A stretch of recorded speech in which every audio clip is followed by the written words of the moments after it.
Hello students. आज के इस लेक्चर में हम पढ़ने वाले हैं न्यूटन्स लॉ ऑफ मोशन के बारे में।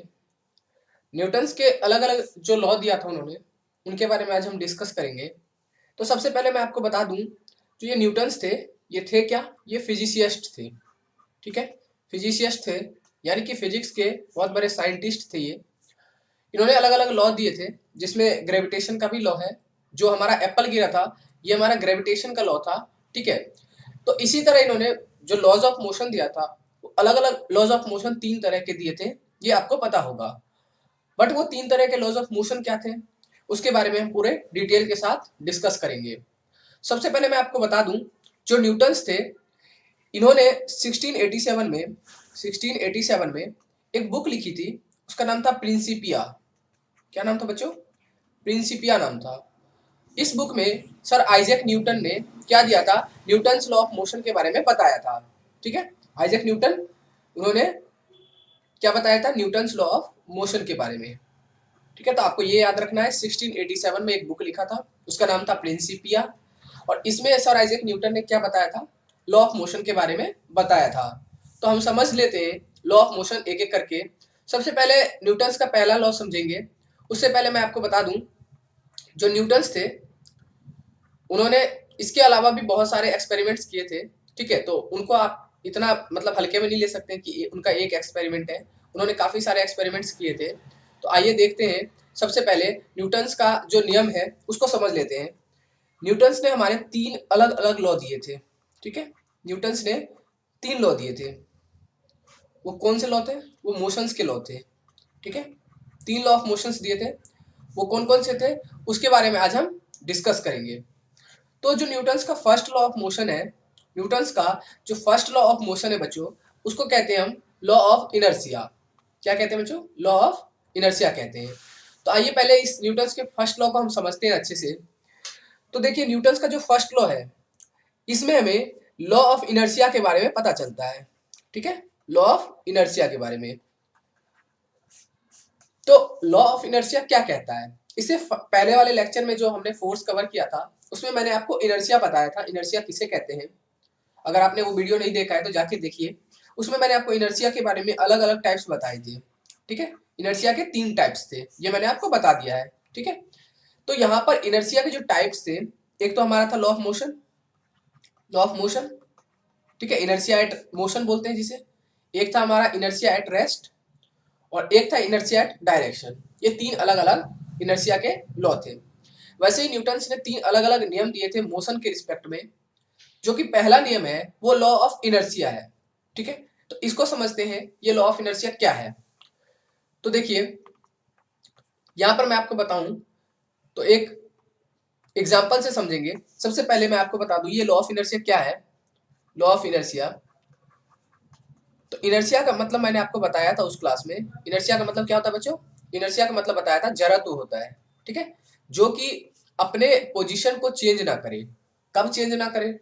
जब उसके ऊपर कोई एक्सटर्नल फोर्स ना अप्लाई किया जाता हो। जैसे सपोज कीजिए, यहाँ पर एक ऑब्जेक्ट है। ठीक है, ये ऑब्जेक्ट तब तक इसी रेस्ट पर रहेगा, इसी जगह रहेगा, जब तक इसके ऊपर कोई एक्सटर्नल फोर्स यानी कि बाहरी बल काम ना करे। जैसे मान लीजिए यहाँ से हम धक्का देंगे या फोर्स लगाएंगे, तभी ये मूव करेगा। इसी तरह जो एक लोड है या एक हैवी लोड यहाँ मान सकते हैं ऑब्जेक्ट है, ये ऑब्जेक्ट तब तक मूव करता रहेगा जब तक इसके ऊपर कोई एक्सटर्नल फोर्स ना लगाया जाए। तो ये हमने पिछले क्लास में मैंने बताया था आपको, एक्सटर्नल फोर्स अपोजिट डायरेक्शन में लगाएंगे। ठीक है, अगर आप इस डायरेक्शन में भी लगाते हैं तो इनर्शिया एट मोशन में क्या होगा? चेंज होगा, क्योंकि यहाँ पर इसकी स्पीड बढ़ जाएगी। स्पीड बढ़ जाएगी। जैसे मान लीजिए यहाँ अगर कोई आदमी है, यहाँ पर कोई आदमी है, ये इसको धक्का लगा रहा है। ठीक है, ये पहले ही से मोशन में है, ये ऑब्जेक्ट पहले ही से मोशन में है। तो जैसे ही इसको ये धक्का लगाएगा तो इसका स्पीड बढ़ जाएगा, इसका स्पीड इंक्रीज हो जाएगा। और स्पीड के इंक्रीज होने से उसका जो इनर्शिया था, इनर्शिया मतलब वो रुका हुआ था, वो रुका हुआ अब नहीं रहेगा। यानी कि उसका मोशन सपोज कीजिए 5 मीटर पर सेकेंड था। ठीक है, 5 मीटर पर सेकेंड। जैसे ही इसने अपने तरफ से फोर्स अप्लाई किया होगा, तो इसने भी कुछ ना कुछ यहाँ बल लगाया होगा।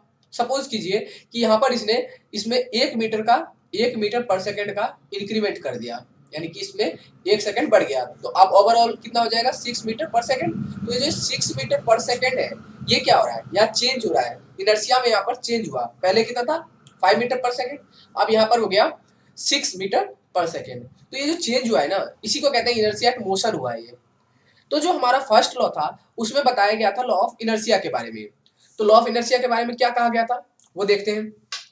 तो जो लॉ ऑफ इनर्शिया है वो क्या कहता है कि अगर कोई ऑब्जेक्ट है, अगर कोई ऑब्जेक्ट है वो तब तक इसी पोजीशन पर रहेगा, तब तक इसी पोजीशन पर रहेगा जब तक इसके ऊपर कोई एक्सटर्नल फोर्स ना अप्लाई किया जाए, कोई एक्सटर्नल फोर्स ना अप्लाई किया जाए।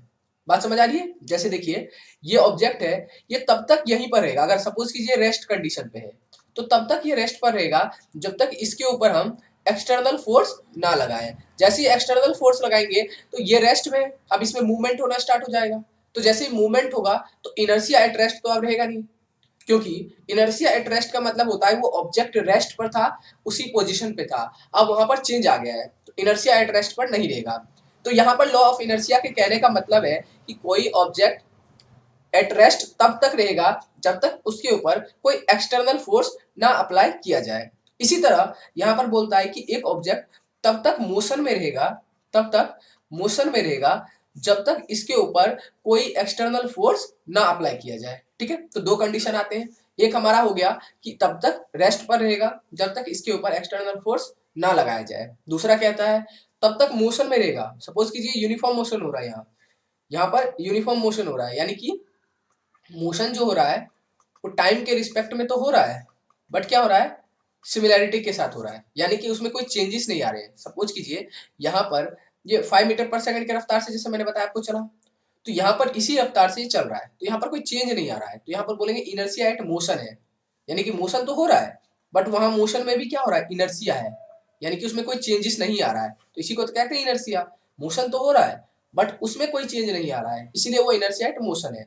और जैसे ही एक्सटर्नल फोर्स अप्लाई किया तो वहां पर क्या हो जाएगा, एक्सटर्नल फोर्स अप्लाई करने से वहां पर पोजीशन जो होगा हमारा ऑब्जेक्ट, उसके पोजीशन में क्या होगा, इंक्रीमेंट या डिक्रीमेंट आ सकता है स्पीड के रिस्पेक्ट में। मान लीजिए स्पीड अगर हम ज्यादा करते हैं तो वहां पर उस ऑब्जेक्ट का जो मोशन है वो बढ़ जाएगा, उस ऑब्जेक्ट का जो मोशन है वो बढ़ जाएगा, और अगर स्पीड को कम करते हैं तो उसका मोशन कम हो जाएगा।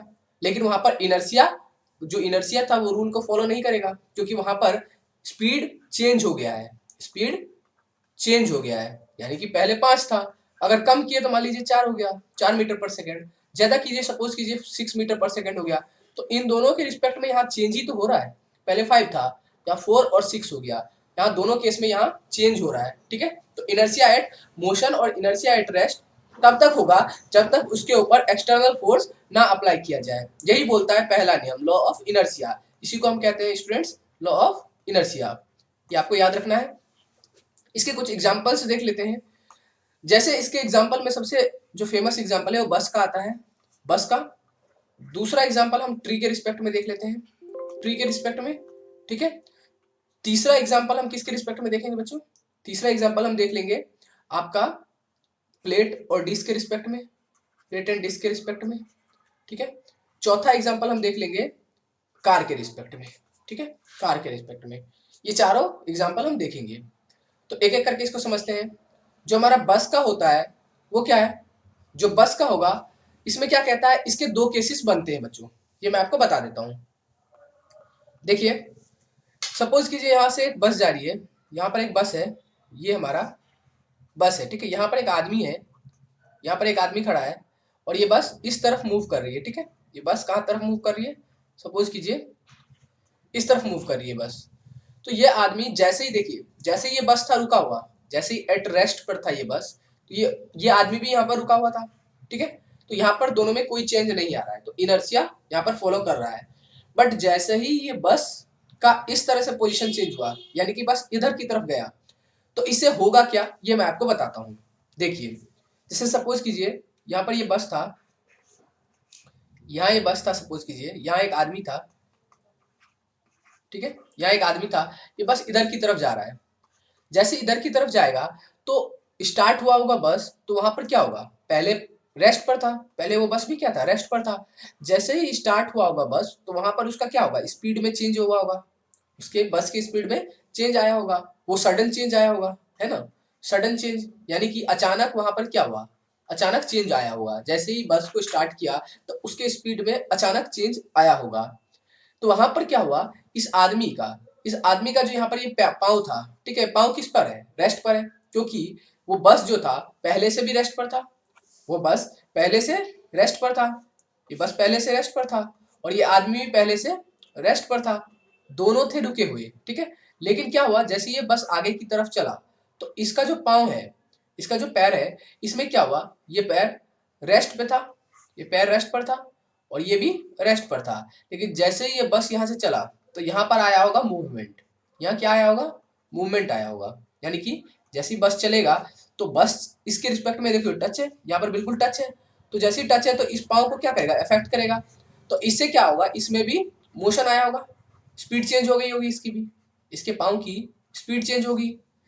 जैसे ही इसकी स्पीड चेंज हो गई होगी तो क्या हुआ, जैसे ये आदमी था, यहाँ पर इसका पाँव था, यहाँ पर बस था, ये बस का सरफेस सपोज कीजिए, तो यहाँ पर जैसे स्पीड चेंज हुआ, सपोज कीजिए इधर जा रहा है, तो स्पीड चेंज हुआ, लेकिन इसका ऊपर वाला क्या है, रेस्ट पे, ऊपर वाला पार्ट क्या है, रेस्ट पर है, नीचे वाले पार्ट में क्या आ गया, मोशन आ गया, मोशन आ गया। जैसे ही चला तो बस के रिस्पेक्ट में उसका पाँव क्या है, टच में है, और जो चीज टच में रहता है, जैसे मान लीजिए सपोज कीजिए इस तरह से, जैसे मान लीजिए ये है, ठीक है, इसके रिस्पेक्ट में अगर मैं इसको टच में रखता हूँ, तो अगर मैं इसको मूव करवाऊंगा, इसको, इस सरफेस को, तो इस सरफेस के साथ ये भी क्या होगा, ये भी मूव होगा।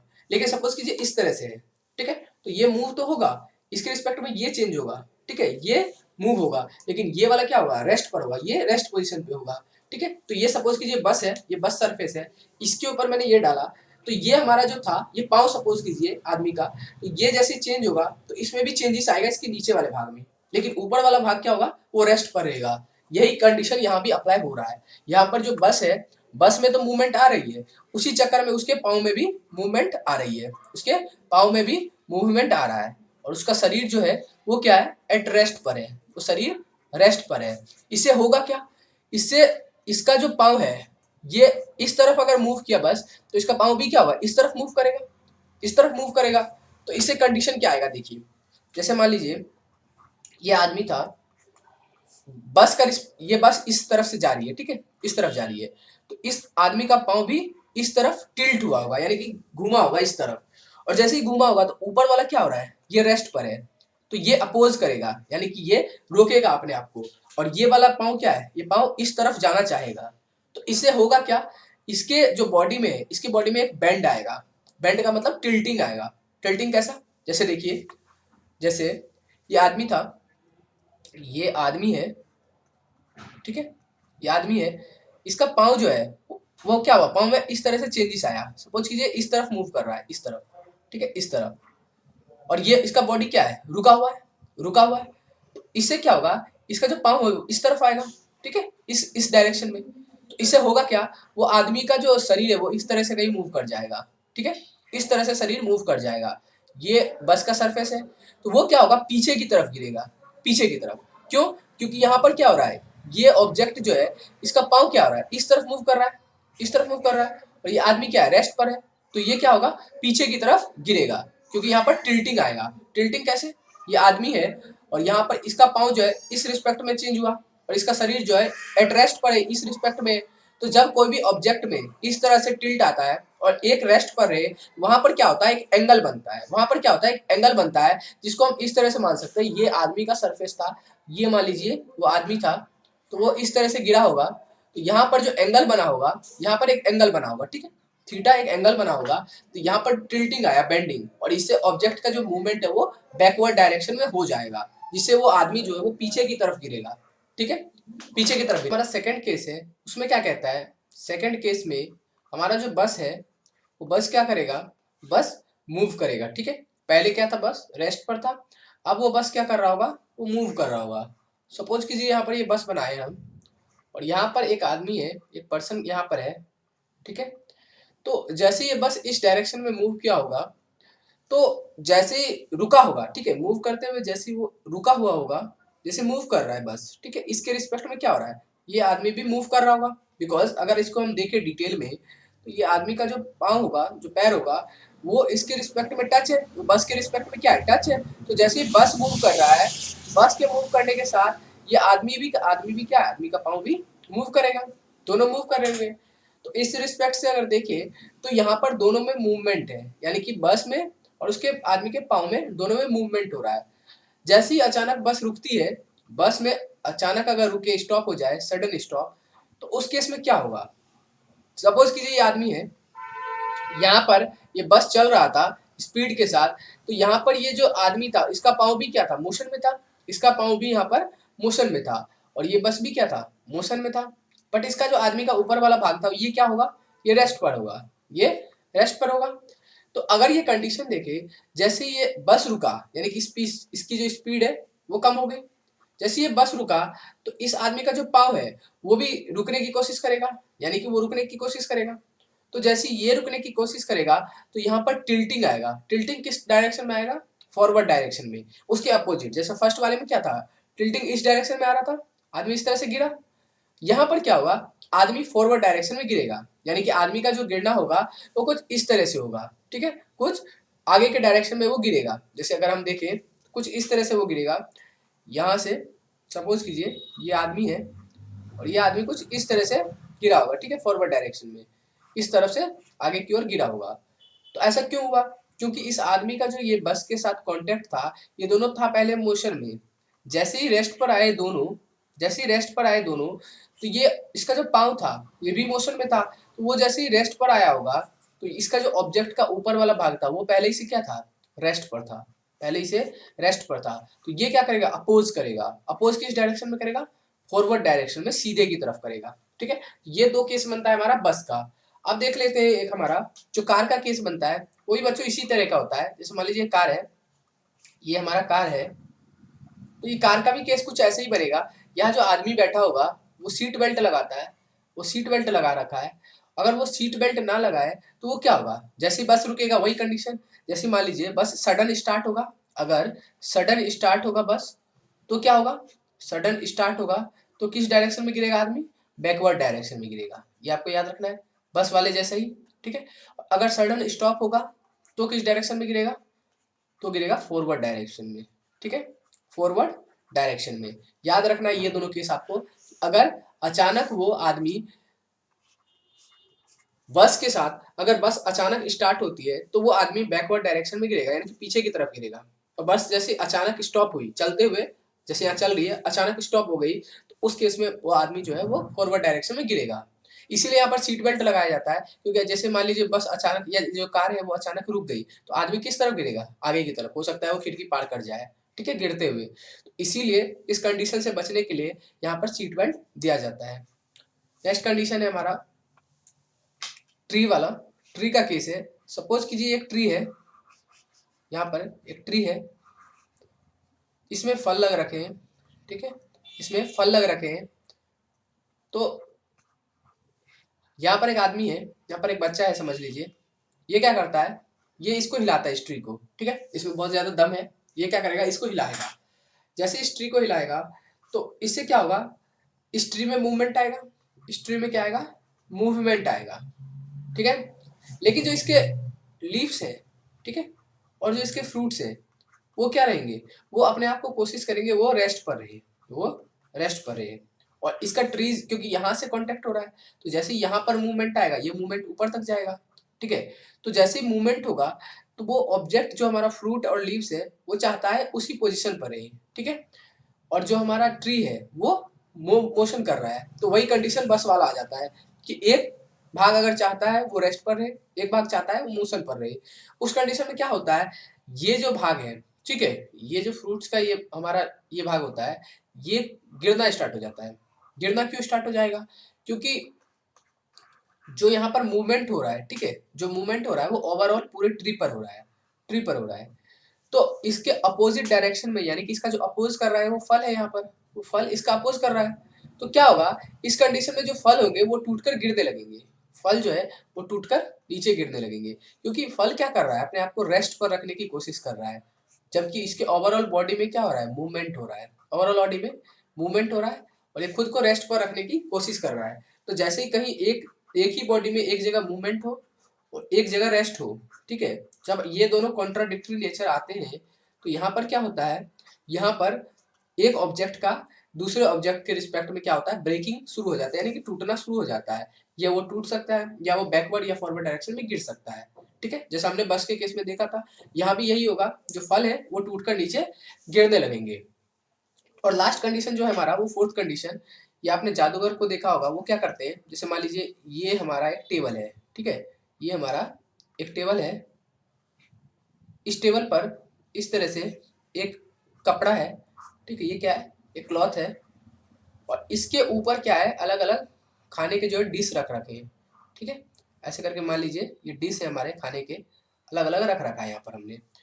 तो जैसे इस ये आदमी, यहाँ पर जो आदमी होगा, जैसे इस कपड़े को खींचेगा अपनी तरफ, तो यहाँ पर क्या करता है, वो आदमी अपनी तरफ इसको अचानक खींचता है, सडन चेंज लाता है। सडन चेंज, वो भी स्पीड कितनी होती है, स्पीड बहुत ज्यादा होती है। ठीक है, सडन चेंज आएगा, जैसे मान लो अचानक वो तेजी से उसको खींचेगा, जैसे ही वो तेजी से खींचा होगा तो क्या होगा, ये ऑब्जेक्ट जो होगा वो रेस्ट पर रखने की कोशिश करेगा। ये ऑब्जेक्ट क्या रखने की कोशिश करेगा, रेस्ट पर, रेस्ट पर। और ये जो ऑब्जेक्ट है, ठीक है, ये जो हमारा क्लॉथ है और ये जो हमारा टेबल है, ये दोनों किसके रिस्पेक्ट में चेंज हो रहे हैं, ये मोशन करेंगे, इन दोनों में क्या हो रहा होगा, मोशन। और यहाँ पर जो ये है, इसके साथ क्या हो रहा होगा, ये रेस्ट पर रहेगा, यानी कि ये डिस्क कोशिश करेगा अपने आप को रेस्ट में रखने का, और वहीं जो टेबल है वो कोशिश करेगा अपने आप को मोशन में रखने का। तो यहाँ पर इस केस में जो बना होगा, इस केस में ये आदमी इसको इस डायरेक्शन में सपोज कीजिए खींचता है, तो ये जो भाग है ये रेस्ट पर है, और नीचे वाला जो क्लॉथ है वो क्या है, मोशन पर है। तो यहाँ भी क्या हो रहा है, कॉन्ट्राडिक्ट हो रहा है, यानी कि विरोधाभास है, दोनों में विरोध हो रहा है। और जैसे ही इस कंडीशन में ऐसा आएगा तो क्या होगा, यहाँ से जो ये कपड़ा था वो अचानक खींचेगा, वो अचानक खींचेगा, और ये ऑब्जेक्ट रेस्ट पर ही रह जाएगा, ये ऑब्जेक्ट रेस्ट पर ही रह जाएगा। जैसे आप मान सकते हैं इस तरह से, सपोज कीजिए ये हमारा एक ग्लास है, इस ग्लास के ऊपर इस तरह से मान लीजिए, इस तरह से कुछ हमने कार्डबोर्ड डाल रखा है, कार्डबोर्ड, इसके ऊपर एक सिक्का रख लेते हैं, ठीक है, सिक्का रख लेते हैं। तो कोई आदमी अगर इसको बहुत तेजी से अगर इस डायरेक्शन में खींचे तो क्या होगा, ये तो खिंच जाएगा, यानी कि ये कार्डबोर्ड तो इस तरफ आ जाएगा, लेकिन ये जो ऑब्जेक्ट, ये कॉइन है, वो नीचे की तरफ गिरेगा, ये कॉइन नीचे की तरफ गिरेगा, ये इधर नहीं जाएगा। ऐसा क्यों, क्योंकि ये कॉइन जो था वो रेस्ट पर था। मोशन कहाँ ला रहे हैं हम, मोशन ला रहे हैं इस कार्डबोर्ड पे। तो यहाँ पर क्या हो रहा है, कॉन्ट्राडिक्शन हो रहा है, विरोधाभास हो रहा है, तो ये ऑब्जेक्ट अपना पोजीशन चेंज कर देगा। ठीक है, तो ये चार कंडीशन हमारे न्यूटन्स पहले लॉ ऑफ मोशन के बारे में थे। तो आशा आपको ये सारी चीजें समझ आ गई होगी। अगर फिर भी आपको कुछ इसमें दिक्कत है, कोई डाउट है, तो आप कमेंट सेक्शन में पूछ सकते हैं। तो आइए इसमें हम चारों पॉइंट जो देख रखे हैं उसका रिवीजन एक बार कर ले, रिवीजन करते हैं। सबसे पहले हमारा हमने देखा था न्यूटन्स थे, न्यूटन साहब जो थे उन्होंने 1687 में क्या लिखा था, एक बुक लिखा था प्रिंसिपिया, प्रिंसिपिया नाम की एक बुक लिखी थी। उसमें उन्होंने क्या बोला था, न्यूटन्स के तीनों लॉ के बारे में बताया था। ठीक है, हम तीनों लॉ के बारे में चर्चा करेंगे आज। ये फर्स्ट लॉ है हमारा, सेकंड और थर्ड लॉ भी आएगा। तो न्यूटन्स ने तीन लॉ के बारे में बताए थे, थ्री लॉ। तो पहला लॉ हमारा क्या था, law of inertia, law of inertia. इसमें क्या कहा गया था कि बॉडी कभी भी अगर ऑब्जेक्ट रेस्ट पर है तो वो रेस्ट पर ही रहेगा, और मोशन हो रहा है तो वहां पर मोशन ही होता रहेगा जब तक कोई एक्सटर्नल फोर्स उसके ऊपर ना अप्लाई किया जाए। हमने चार एग्जाम्पल देख लिया, बस का एग्जाम्पल देख लिया, बस में जब बस रुका हुआ हो और जब बस चल रहा हो, दोनों के एग्जाम्पल देख लिए। तो जब बस रुका हुआ होता है उस कंडीशन में क्या होगा, बस में अगर रुका है उस कंडीशन में, और बस जब चल रहा है, ठीक है, बस जब मूव कर रहा है, ये दोनों कंडीशन हमने देख लिया है। इसी तरह कार का देख लिया था, कार जब रुका है और कार जब चल रहा है, ये भी कंडीशन देख लिया था।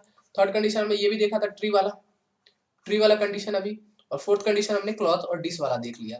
ठीक है, चारों कंडीशंस देख लिए। इसमें हमने देखा कि यहाँ पर इनर्शिया का सबसे ज्यादा इंपॉर्टेंस है, इनर्शिया सबसे ज्यादा इंपॉर्टेंस रोल प्ले कर रही है। ठीक है, लॉ ऑफ इनर्शिया। तो ये फर्स्ट लॉ था हमारा, जो कि आज हमने कंप्लीट कर लिया है। इसको रिवीजन करते चलिएगा, सारे को रिवीजन करना है, नोट्स बना लेना।